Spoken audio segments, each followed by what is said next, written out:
பெஹல்காம் தீவிரவாத தாக்குதலுக்கு பதிலடியாக தீவிரவாத முகாம்கள் மீது ஆபரேஷன் சிந்தூர் மூலமாக இந்தியாவினுடைய ராணுவம் உள்ளிட்ட முப்படைகள் பதிலடி தாக்குதல் நடத்தியிருக்கின்றன. இதனைத் தொடர்ந்து தற்போது பாகிஸ்தானுடனான போர் மேகங்கள் சூழ்ந்திருக்கக்கூடிய நிலையில் எல்லையில் உள்ள 18 விமான நிலையங்கள் மூடப்பட்டிருக்கின்றன. ஆபரேஷன் சிந்தூருக்கு பிறகாக எல்லை மாநிலங்களில் இருக்கக்கூடிய 18 விமான நிலையங்கள் முற்றிலுமாக மூடப்பட்டிருக்கின்றன. விமான போக்குவரத்து முழுவதுமாக ரத்து செய்யப்பட்டிருக்கிறது. ஸ்ரீநகர், அமிர்தசரஸ், ஜெய்சால்மர், ஜோத்பூர், ராஜ்கோட் உள்ளிட்ட விமான நிலையங்கள் மூடப்பட்டிருக்கின்றன. இந்தியாவினுடைய வடக்கு மற்றும் மேற்கு பகுதி எல்லையில் உள்ள விமான நிலையங்கள் 18 விமான நிலையங்கள் தற்போது முற்றிலுமாக மூடப்பட்டு விமான போக்குவரத்து ரத்து செய்யப்பட்டிருக்கிறது.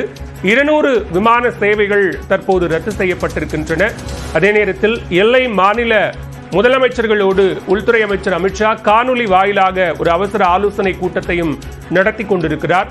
ஆபரேஷன் சிந்தூருக்கு பிறகாக எல்லை மாநிலங்களில் மேற்கொள்ள வேண்டிய பாதுகாப்பு முன்னெச்சரிக்கை நடவடிக்கைகள் தொடர்பாக இந்த ஆலோசனை கூட்டம் என்பது காணொலி வாயிலாக நடைபெற்று வருகிறது. அதே நேரத்தில் இந்தியாவின் வடக்கு மற்றும் மேற்கு பகுதி எல்லையில் இருக்கக்கூடிய 18 விமான நிலையங்கள் மூடப்பட்டிருக்கின்றன. 200 விமான சேவைகள் முற்றிலும் ரத்து செய்யப்பட்டிருக்கின்றன.